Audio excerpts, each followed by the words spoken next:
sound coming through on the Zoom. Can you ensure your Zoom switched off if you're using Zoom, please?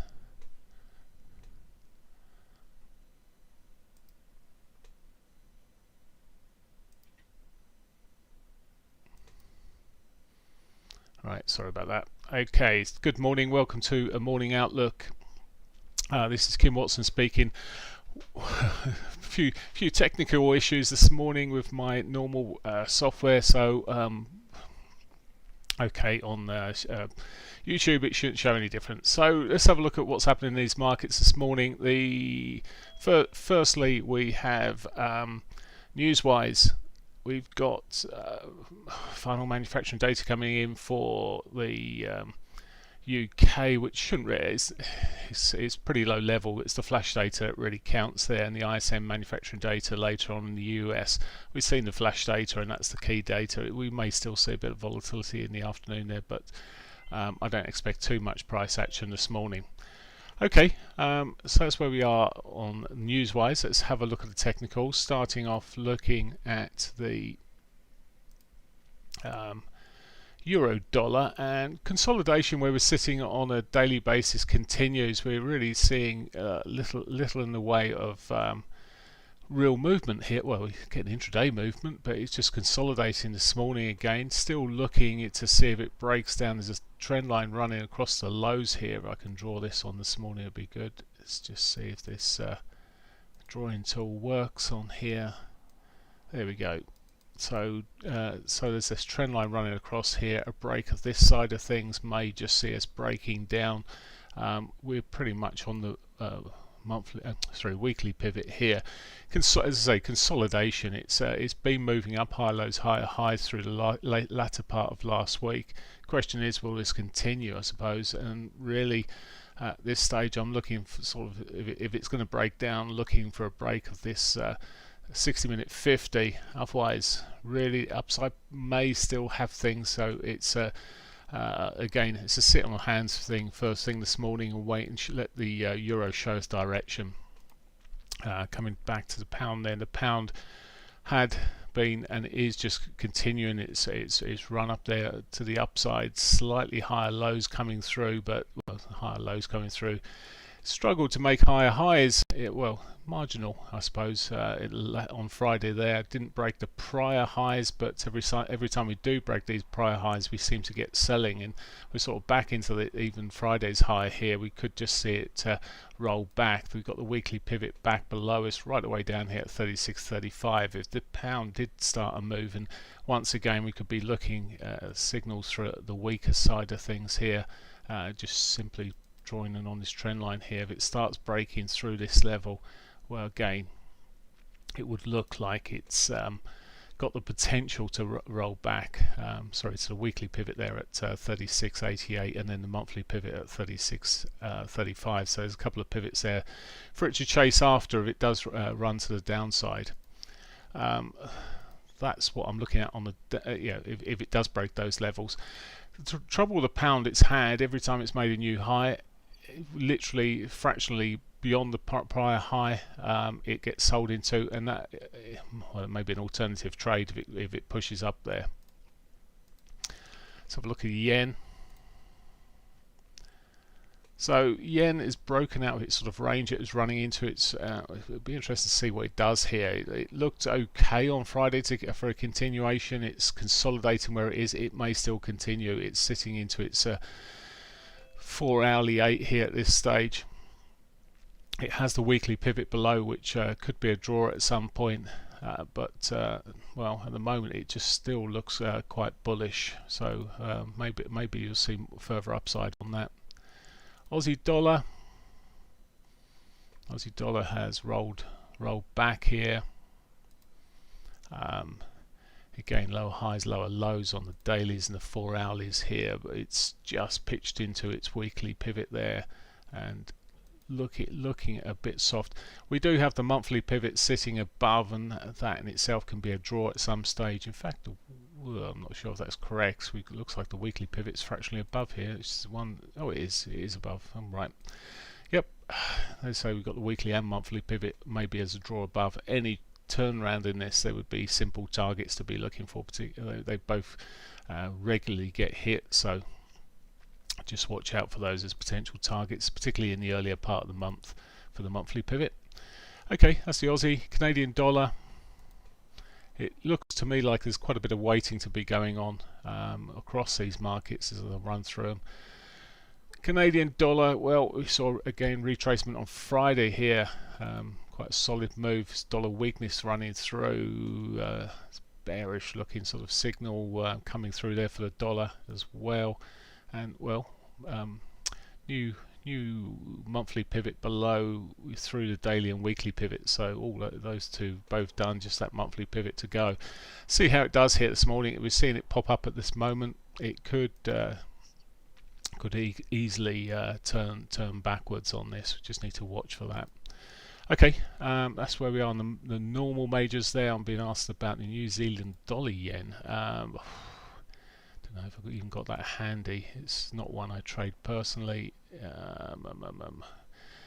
Let's just have a look.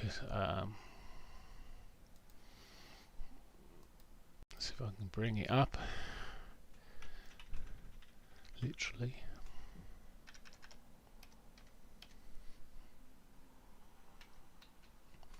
So New Zealand dollar yen. So New Zealand dollar yen, okay, double topped on the dailies there into Friday. Bit of softening straight away, but it's bouncing off of the point of where its weekly pivot was coming into. It does look like it might even in this shorter time frame. Yes, we got a monthly pivot below us. Actually, the weekly pivot itself hasn't been hit. That was as I say, it's wiped its face around that area, but it may be a sufficient draw if it does roll over here. At the moment, it looks like a little ball flag on the upper side on the short time frame. So I wouldn't be too surprised if it ran back up there into that double top territory again. That's where it looks at the moment. Bigger picture, well, if it starts breaking up, holding up and breaking up that area, maybe it will be off to the races. The New Zealand dollar has had a better retrace of late. But be wary of this double top area. Right, okay. Let me see elsewhere then. S&Ps, what's happening with the equity markets across here. We're seeing a bit of a reversal going on this morning after a lower high coming through. Lower low coming through here. It does still look a bit on the soft side.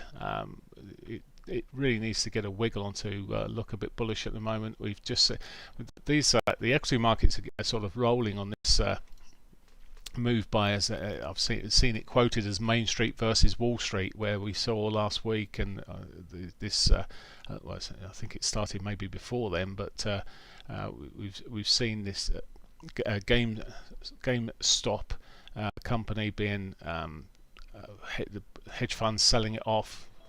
Shorting it, and then we've had the retail market put on a short squeeze, getting together, putting it on websites, Reddit, etc., and we're seeing this sort of push through. Now it's not just happening with one company. There's a number of companies that have been affected by this, and it's given the heebie-jeebies to the market to a degree, and well, they've certainly seem to have them. But for now, we'll see what goes on here. I assume that the site will get, somehow there'll be some stoppage of reporting on it. It'll probably be the easiest way out for the markets or the governments to stop the action by the retail market. We'll see. Anyway, for now, lower highs coming through on this S&P. We'll see how it reacts to its weekly pivot later, but it does look on the sort of soft side at this stage. Now, I still wouldn't be looking to short it, because at some stage it's just I think for its natural movement, the S&Ps are more likely to push up than keep rolling over as we run through the year. The tax cuts, did I say? But the financial fiscal stimulus is certainly going to benefit equity markets. Right, okay, that's that. Gold this morning. Silver was one of the factors that have got benefited from this retail move.